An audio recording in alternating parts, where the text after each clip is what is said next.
everyone. Thank you so much for joining us today.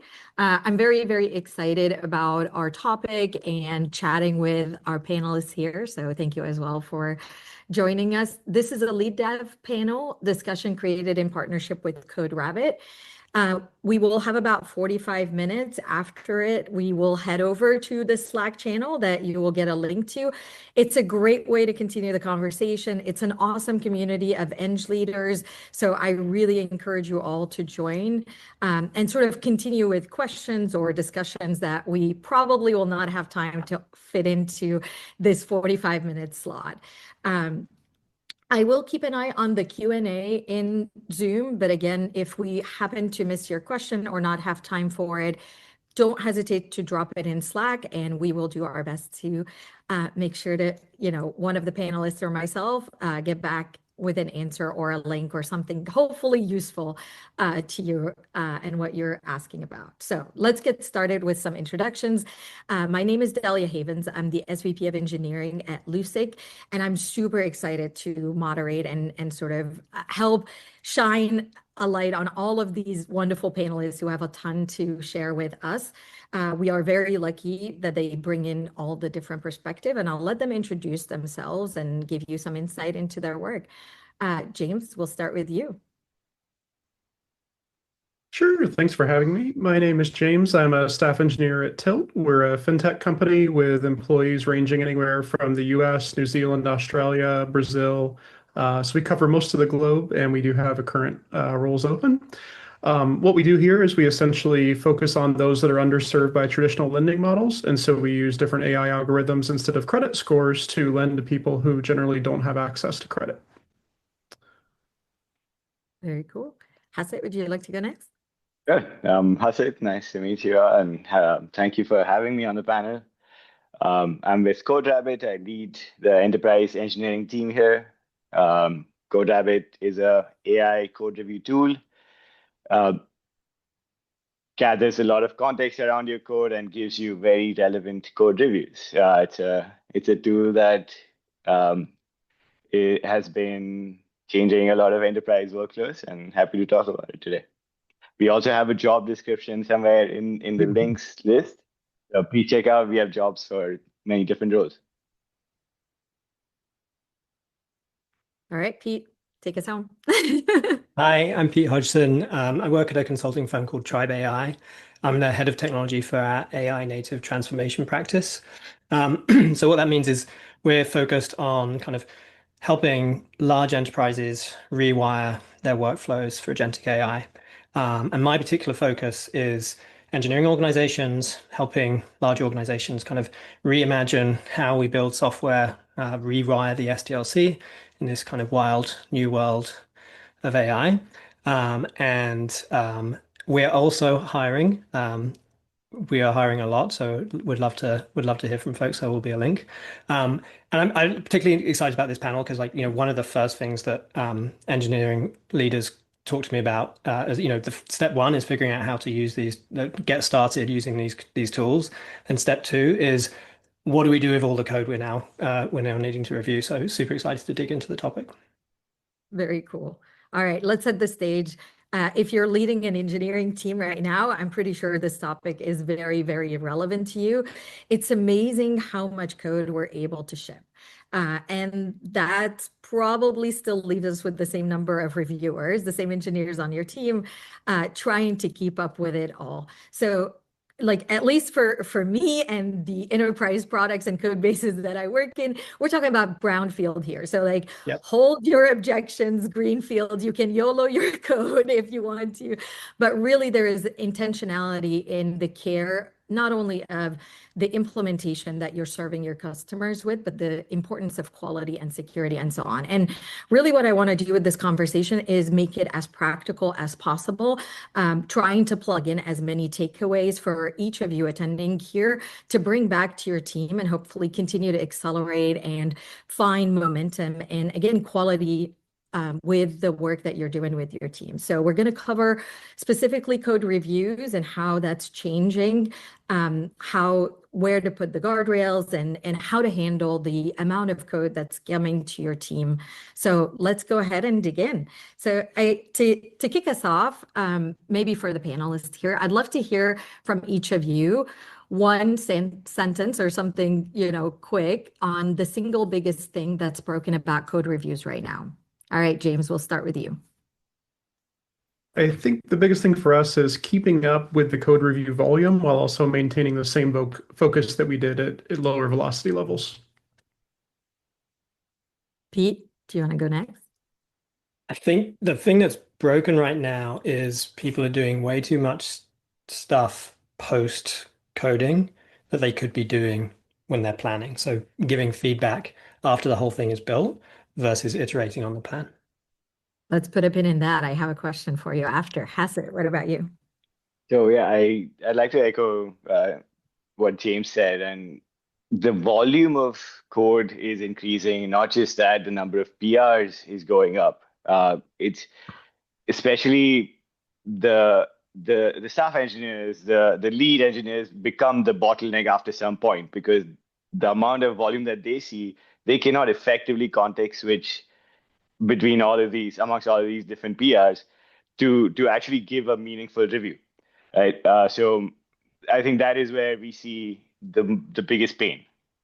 Yeah, and it's not a rubber stamp. I think we all agree Exactly. that's not the value of the review, which is why it's still a very critical point. All right, Pete, we'll come to you, and I want to start with this question. You've written about the bottleneck shifting from code reviews to verifying it. Could you walk us through what that actually looks like day to day for developers right now? And what's a new skill that engineers need that they didn't need maybe a year ago, I will say? Yeah, so I think that there's kind of like these kind of good and bad versions of code review, or these good and bad versions of like how people are using agentic coding tools. So like in the bad version, you have an engineer who's kind of what I would call an agentic meat puppet, or a reverse centaur, where they're taking the ticket, the requirements, giving it to the AI. The AI is doing the work. They're maybe doing some minimal kind of answering some questions. And then they're taking the output and they're just giving it to someone else, probably a more senior person, to review. And that's just kind of creating what one of my colleagues calls a slop cannon.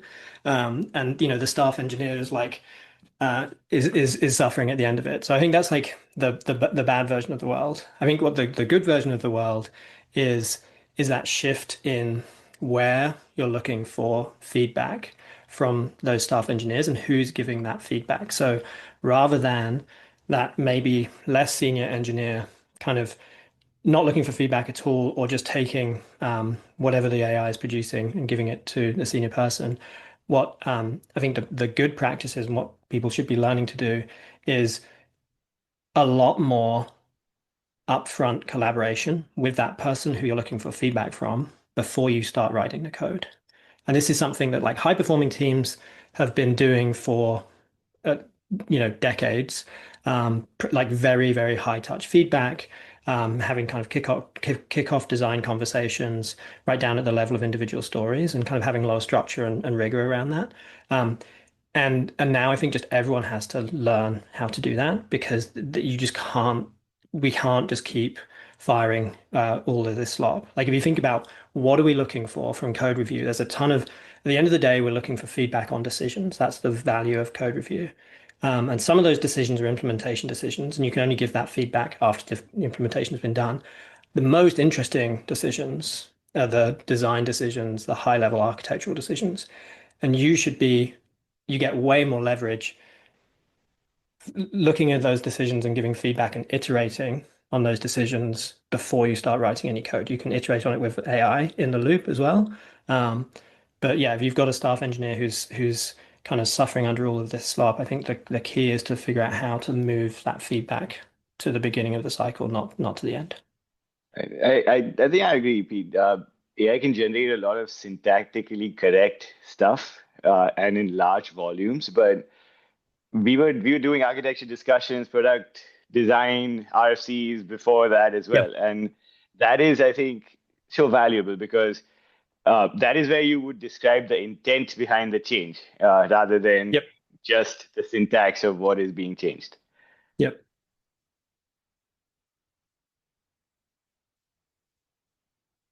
Great. All right, well, Hassan, we'll go to you for the next question, especially since you, given your customer base and the different number of teams that you work with, could you share some about the patterns that you see on the teams and what do they get right versus something that they're still drowning in, whether that be task or format or whatnot? And are there common things that successful teams are doing first? Yes. I especially, I'll speak from my perspective, not necessarily the whole of CodeRabbit, but I talk to a lot of these enterprise teams and organizations, and there's a common theme that comes out of it. And especially the teams that win are the ones looking at it as a systems problem rather than just a model shopping problem. Like I see a lot of teams just talking about, oh, we have the best model. Let's just write a quick tool to do a review and we'll be done with it. It's often not that easy, right? Like, and Pete kind of mentioned it as well. So when you look at it as a systems problem, then you can narrow down exactly where the bottlenecks are and target that. Right. So now you're talking about collecting the right context. You are talking about doing the right configurations. You are talking about doing a lot of planning upfront before you are eventually writing the code and doing the review. On the other hand, there are teams that are not doing so well, are not doing that. And that's something that we see a lot in the field as well. Yeah, I think that that framing of it being a systems problem, I think is like a really good way of thinking about it. And I think this when I see teams that are happy and like thriving in this new world, it's teams that have got like a really good muscle around kind of continuous improvement. And like when there's something that wasn't caught in code review or like something that showed up in code review, it's like why am I reviewing this? This is terrible. Rather than just kind of saying like go back and fix it, say what do we layer into our system to catch this class of error? Like how do we systematically fix this? And a lot of times that's kind of pushing some of the responsibility down to like something a machine can do rather than a human can do. So that might be an LLM, like an adversarial review or something like that. It can also be like old-fashioned like linting tools, semantic analysis, running some tests before you show it to a human, all these kind of things. But like, I think the details of what you do is less important than building like a real muscle and culture in your teams to just be constantly saying, how do we make this more efficient? And just kind of like chipping away at it over time. Yeah, that's actually interesting. We just had an on-site in Phoenix with our global team recently, and one of the common things that came up is with AI, we're noticing not so much that the code is wrong, but we're actually building the wrong thing because the conversations we would have had when it took 10 times as long to build the code, they're just not happening. And so you end up with a lot of siloed code that's reproduced and doesn't quite do what a cross-pod cutting initiative would do. And so I will say transparently, like we're struggling with that as a team, and it's something we've talked about a lot on how we address it. So good to hear that we're not the only ones struggling with that, and hopefully we'll address it together as a community. Yeah, no, I think between the panelists and the participants, we have a lot of things that we're working through that are very common. So great that like you're sharing it and definitely want to sort of continue to peel, pull from there. So maybe James, I want to ask you this because I've been looking at the lead dev survey and some of the things that are really interesting is sort of some of the friction and sort of putting guardrails that work, or how do you actually achieve that higher level of multiplier value, or however you want to bridge it. I mean, ultimately, AI is augmenting our developers. We want to make sure that the output is not, again, like slop or just volume, where I don't think anyone here is, measuring lines of code. I hope we really need to lean on the value. So given your work, could you share maybe some details about that, and what are some of these guardrails, or like what takes you beyond just your typical when it comes to effectiveness with code reviews? Yeah, we started pretty early on the AI code review process. We were essentially using a CLI tool within an Azure pipeline, experimenting with different rules and models. And that probably got us 90% of the way there. It was a huge step forward at that point in time. And then as that's baked, and then the commercial tools have gotten significantly better, one of the things that I've really started to focus on is like, number one, don't reproduce a commercial tool. Kind of, just because you can write it with AI, going back to my last point, doesn't mean you should. And I do think there's like an overconfidence factor when now I can build this in-house rather than buy something that somebody's spending an entire team's worth of effort on.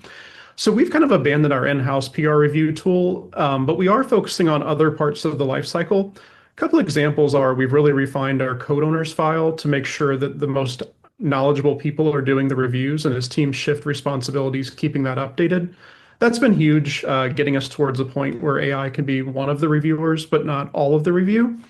And then the other thing we've done is we've focused on the up and downstream problems that developers weren't paying attention to. So we're enforcing a QA notes checker to make sure that the developer actually puts what they tested and what they're asking QA to test, because that was getting skipped a lot, or with the increased velocity, QA just couldn't keep up, no different than the staff engineers keeping up with code review. And then the final thing we're doing is we're building systems that have awareness outside of the repository, so that even like your load mill type test suite that QA uses, your unit test, any integration test you have within the mobile app, that context is brought in, and we're actually telling the developer, you've made changes to these files, this is your coverage that you have, and letting them know that sooner rather than later. So maybe they put a little bit of a pause before that PR goes from draft to ready for review. Or maybe you realize that it's really well covered, and instead of spending 8 hours of your day reproducing something that's really difficult to test, you go ahead and just move it forward and get that velocity increase. Peter, do you want to add anything? I mean, I would just think this topic of guardrails in general is like going back to that kind of systems thinking thing. I think that's just it's such a key thing, and I think taking things that you used to do in a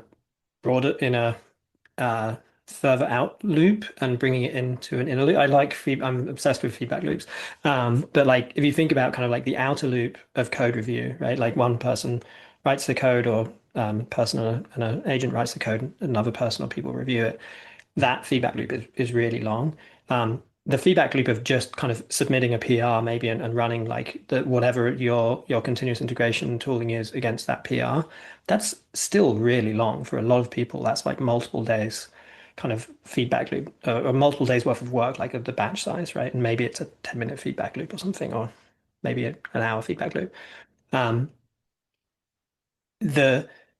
As we start getting faster and faster and producing more and more, I think we've just got to figure out like how do we take something that where we were getting feedback once a day and move that into like this inner loop of like ideally the inner loop of the developer. So the developer gets the feedback every time they commit some code rather than every time they create a PR.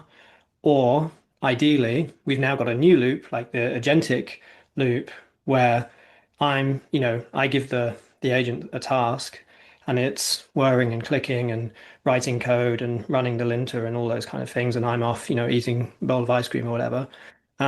What can I push into that agentic loop? Like teaching the agent how to run the linter. Like it's kind of wild to me that probably the majority of teams today, they're getting feedback on things like linting or like testing only once they kind of submit a PR or create a draft PR, when you could be getting that feedback without a human and correcting the feedback without a human ever seeing it. So I think that's like figuring out where these guardrails are and building them up more, and then like pulling them further in or shifting them left is like the name of the game. And you've worked with a number of teams. What is like something practical that we can all take back to our teams that we can implement this month, quarter, week? Yeah, I mean, I think it like maybe sound like a broken record, but building that muscle memory of like what we found something at this stage, how do we either find it earlier, or how do we make it so that a human doesn't have to find it and a machine can find it? So how can we use and I think the other thing that I think people are doing a little too much is rubbing more AI on it when there's some traditional tools that you could use. So um, an example I think about a lot for people who are writing kind of TypeScript or JavaScript is like an ESLint rule is Mm. just so much better than an LLM can ever do. It's like cheaper, faster, deterministic, all of the things. And turns out that Claude Code or your coding agent of choice is really good at writing custom ESLint rules. So when you see an error, rather than saying like, oh, I need to add to my Claude.md or my agents.md or my skills file, never use an arrow function when you could use whatever. Or make sure you follow the rules of hooks for React. There's an ESLint rule for that. You just like there's the one line you need is always run this command before you commit code. And that command is like all of the things, all of those guardrails, deterministic. Some of them can be adversarial, LLMs, etc. But get like setting up that set of guardrails and being, being okay with them not all being kind of guidance to the LLM, but more sensors that are giving the feedback back to the LLM. I think I have a question here, Peter and James. I'm sure you guys have seen this. You emphasize on having guardrails, but I often find it hard to centralize that, right? Like, yes, you can put it in your repo in a file, but it can like or a pre-commit hook or however you want it. But it eventually runs on a developer's machine, and that can be ignored or it can be removed from the process. And again, the battle shifts again at the PR level. Having central guardrails, I think, is the important piece versus just having guardrails, right? Yeah. Have you guys seen that in your professional experience? Yeah, I mean, we've seen some funky stuff with like we have a rule not to run any linter unless you modified the file already, because we were getting PRs where every file that was open was adjusted. It would just blow up the Git blame. Yeah. So yeah, we've definitely seen things like that deteriorate the quality, I think, of both human and AI reviews. And it's definitely an ongoing battle. I think one of the things that shifted is we're spending more time focusing on fixing that stuff because we know the long-term benefit with AI is there. Whereas before, I don't think we spent as much time because the velocity wasn't there to justify it. So I've definitely seen a lot more investment in those types of guardrails. I think it's also like this is again like one of these things that the kind of concept has been around for a really long time, and what I've seen like is high performing teams have been doing this for a really long time of kind of baking. So years ago, I used to work at a consulting firm called ThoughtWorks, and we were kind of like big advocates of what we called Go scripts. And this was before Golang. Unfortunate namespace collision, as always. But it was like the idea was you walk up to a repo, and rather than reading the README and kind of, do this, do that, when to install this, to set up the local database, there was a script, like could be powered nowadays by like a make file or a just file. Back in the days, it was a rake file because we were Ruby nerds. But yeah, the idea of that, like it's all baked into the tools and it's very, very, very consistent. We were like obsessive about it, where we would have virtual machine, like no developer would be developing on their just on their OS. They'd be developing on a VM inside of an OS, and that was challenging. But like I think now we're kind of a happy accident of the fact that a coding agent is like a brand new employee onboarding every time you start a new session.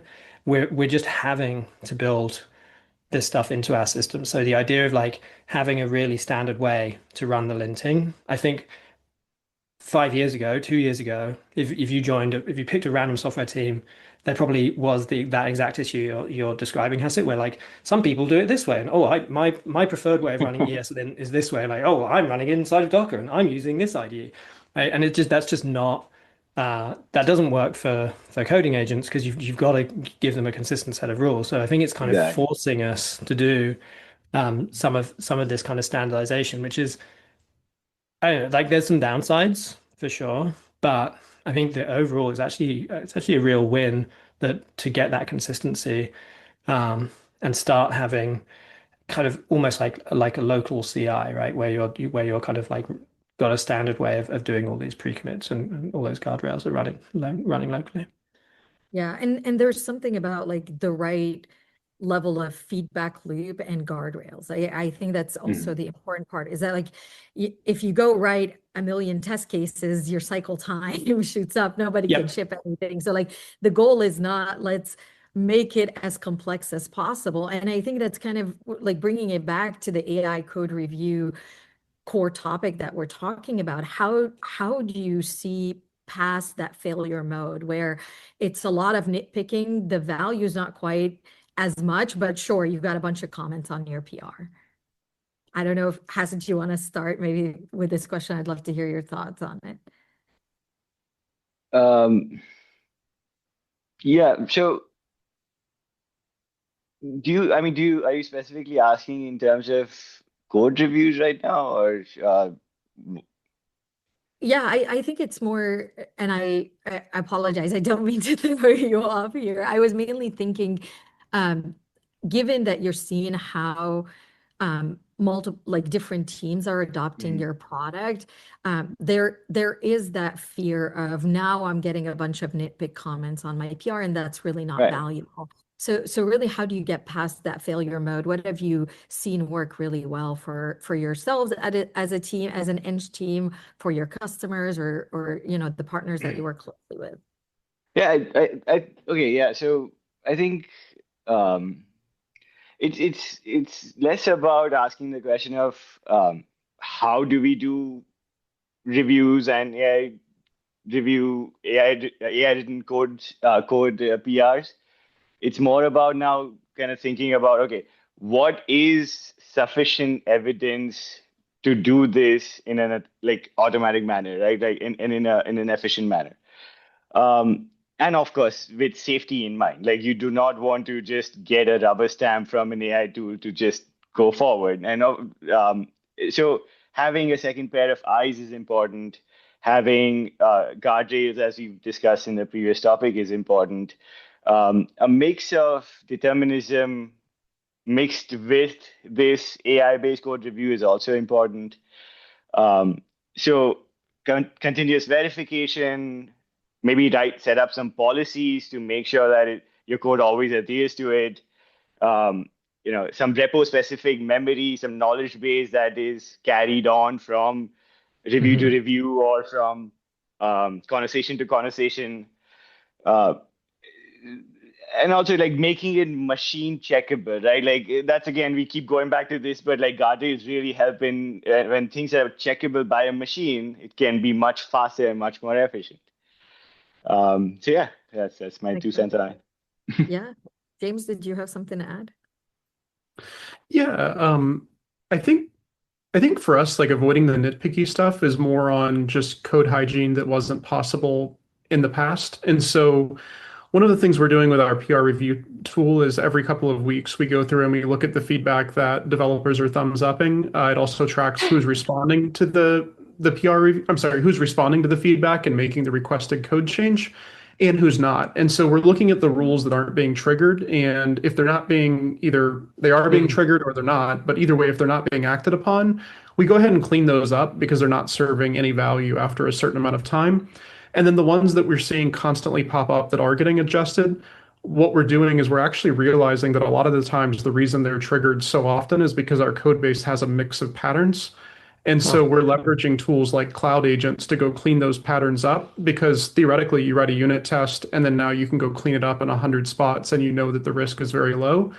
And then that kind of eliminates the nitpicky thing, not just with AI, but with humans too. Like I've noticed a lot of our more junior developers, they're not sitting in the staff engineering meeting or the team leads meeting and getting feedback on what's going wrong.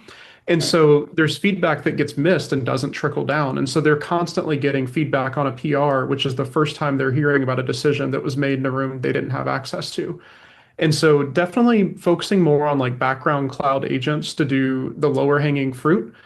We're finding that's stopping the nits because people aren't getting it wrong, let alone AI agents that are really good at following patterns. I love that. This is very, very practical. And to your point, like AI or not, I think there's a lot of value to be gained for engineering teams, just, keeping up with a practice like this.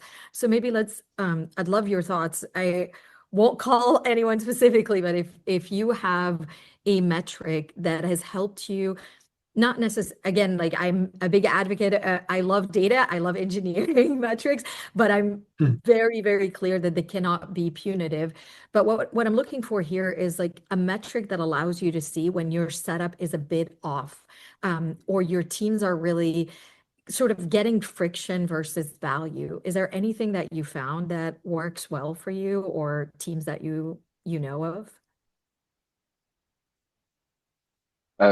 I can go first, at least in the perspective of from the perspective of CodeRabbit. We see because we are code AI review tool, a metric that we look at often is acceptance rate. We've always seen that, and we've seen a steady increase as we put in more, bring in more context into the review. With the models, of course, we benefit from the models getting better as well. But as our harness gets better over time, we're close to, on an average, I would say, last time I checked was 65% acceptance ratios across the board, across all companies, which is amazing. I think we've gone up from early days of CodeRabbit, lower 20s, to now 65%, which is, I think that's a metric we are tracking very closely. Sometimes we hear time to merge as a metric from other companies, and we try to steer away from it because there is no real control we can have over it. It's at the end of the day, the engineers who decide when to merge it. Like a PR can go on for as long as you want or as short as you want. I think that's kind of also a tricky or an interesting one to measure because you could be merging fast because you're just like LGTMing, or you could be merging, which one of my coworkers used to think meant let's get that money, which is misunderstand. There's this false sense of, hey, everyone needs to run faster because there's so much code being generated, merge sooner, and then break things and then fix later. These are just traps for the future, Yeah. I think that's that pressure that everyone is feeling is a real thing, right? Like it's a real thing, and figuring out how to not incentivize people to just slam the code into production is part of the challenge. Yeah, this is an interesting one. I actually went deep down this rabbit hole because I think every company is investing a significant amount of money right now in AI, and especially on the fintech side, we're high volume, fairly low margin per volume, and so we measure everything in excruciating detail. And with AI, it's been difficult because we're such a new industry that we don't really know how to measure the return on that investment. And so I reached out to just several peers within the community and tried to get some feedback. I've heard everything from like measuring lines of code to token burn to how long projects took to merge, and they all kind of have the same downsides and pushback as what the historical DORA metrics have always had. And so I guess like the more things change, the more we're back to the same point of we just don't really understand how to measure developer productivity. But around the AI side and like agentic development, Stephen Tobe had a really good article. It was 10 months of using AI with the .NET runtime. And one of the things I liked about that article is they broke it down to show the number of PRs that were merged that were agentic with no extra commits. And then they showed the number of commits that were done by the human, and then the number of commits that were also done as part of the PR review by the agent.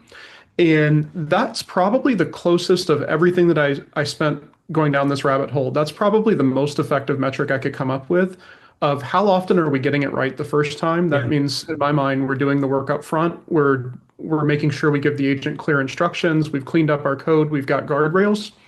And then also seeing how often the human is in the loop. So I think we're going to lean towards measuring it like that as far as AI productivity. but still in the early stages of setting up those dashboards. So I can't comment on like long term what the impact of that'll be. I've seen other teams doing the same thing of focusing on kind of code review churn, like how much are we kind of thrashing after, like the ideal obviously is every code review, everything is perfect by the time it gets to code review, but yeah, I think it's a good one to measure. Yeah, this is really like great ideas and like James, maybe I'll follow you and see your progress.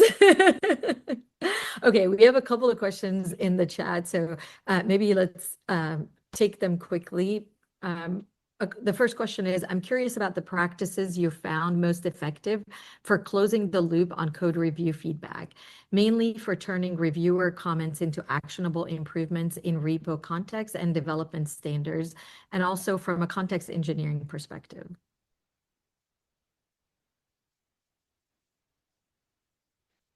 Any thoughts?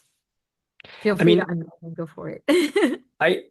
This is kind of not a very helpful response, but maybe someone else should give a helpful response. But I think it really depends on the team. I think that the key thing is just do it, just setting the time and space to do it, like setting a bi-weekly Friday like calendar invite to like review like a continuous improvement hour or something where you're gonna like look for that stuff and review it. The way that the actual kind of mechanisms are just really, really different for different teams. But the key, I think, particularly as if you're a leader in an organization, is making it clear to the teams that this is important and asking them to kind of tell you in some way, like, how are you doing this? Like, I want some kind of visibility. Like, have you been having this meeting? Tell me how many little changes you've made in the last month, figuring out a metric for that churn or something and seeing if it can go down. Yeah, Maybe something. Sorry, go ahead, James. Oh, no, go ahead. Yeah, I tend to agree with Pete. One of the things that I think as developers we sometimes struggle with is admitting what we're not good at. And I think a lot of developer frustration around like cleaning up the code base or getting these things that we're constantly flagging on reviews cleaned up is the fact that we're not product owners and we're not used to writing business cases. And that's something that we don't have a lot of exposure to. And so one of the things I've tried to do is lean in on some of my product peers that are helping on the product side, but say, hey, I'm really struggling to get this work prioritized. And I know it's because I'm not pitching a clear vision to engineering leadership. Can you give me some tips on how I can do that? And you'd be shocked at the difference in presenting it with some data makes versus just saying like, this annoys me once every couple months at a meeting. And maybe just to closing the loop point, as we discussed earlier, right? If a pattern emerges again and again, and you're getting it wrong again and again, maybe convert it into a learning like that goes into your MD file or becomes a linting rule or a static analysis rule over a period of time, right? And again, be mindful because some of these things go out of fashion. So make sure you clean it up after some point if it's not relevant anymore. That could be something that you could do with your team, like a retrospect meeting or every 2 weeks or something like that. Yeah. Yeah, I like that a lot.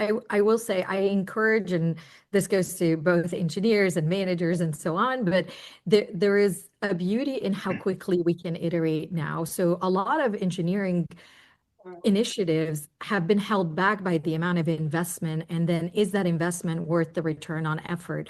And I think now the cost of that investment is hopefully reduced because we're able to get that leverage. So I'm encouraging my team to kind of identify these areas that we had assumed we can't touch it, it's too complicated, it's going to take us forever. I'm like, no, but really we should revisit those decisions. And I think there is something to that in sort of this new evolution, whether it be from code reviews to the practices to the design, which I agree very much with the conversation we had earlier. I think like having that opportunity to try things that we had assumed have to be on the back burner or at the bottom of the backlog is very exciting. Okay, let's see if we can fit in this next question.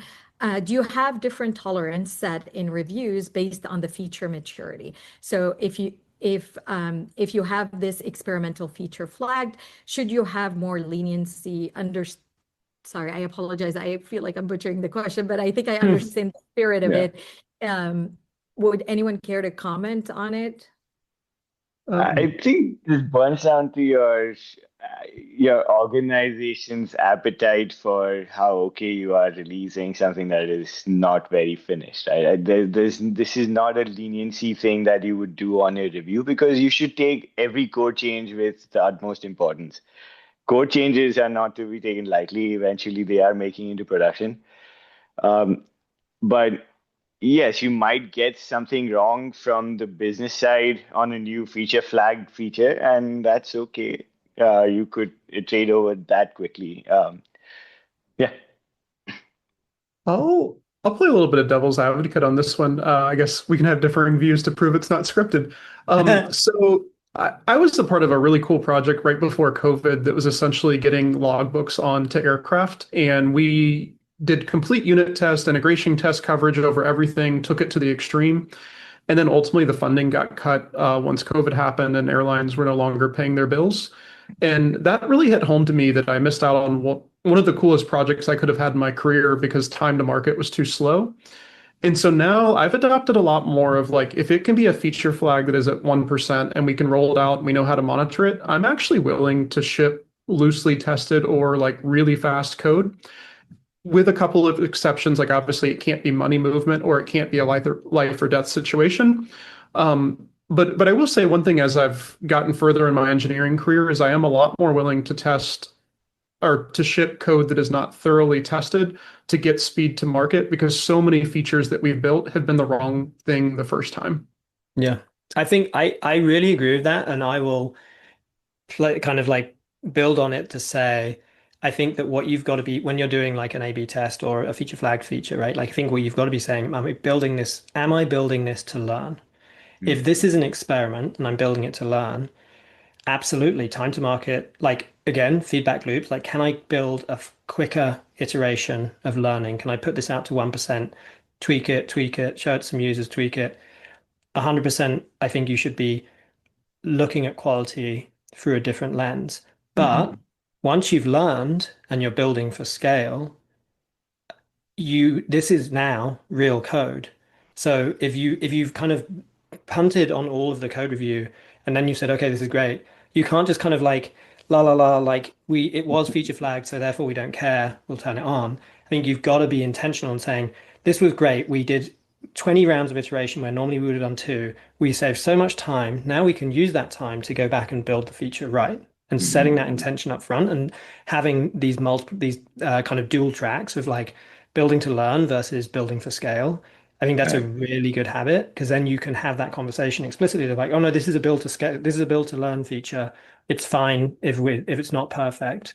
Or this was a build to learn feature. We've got to rebuild it for scale because it's not, no one's actually looked at the quality of this in depth. So having that upfront language and intentionality lets you get the best of both worlds, where you can iterate super fast, learn fast, and then build to production. And like with I think James, you talked about this earlier, like this new world of AI where product managers are able to write code, understanding for that product manager, understanding you're building to learn, you're not building to scale. If you're building to scale, you need some involvement from engineering. If you're building to learn, this is great. Go crazy.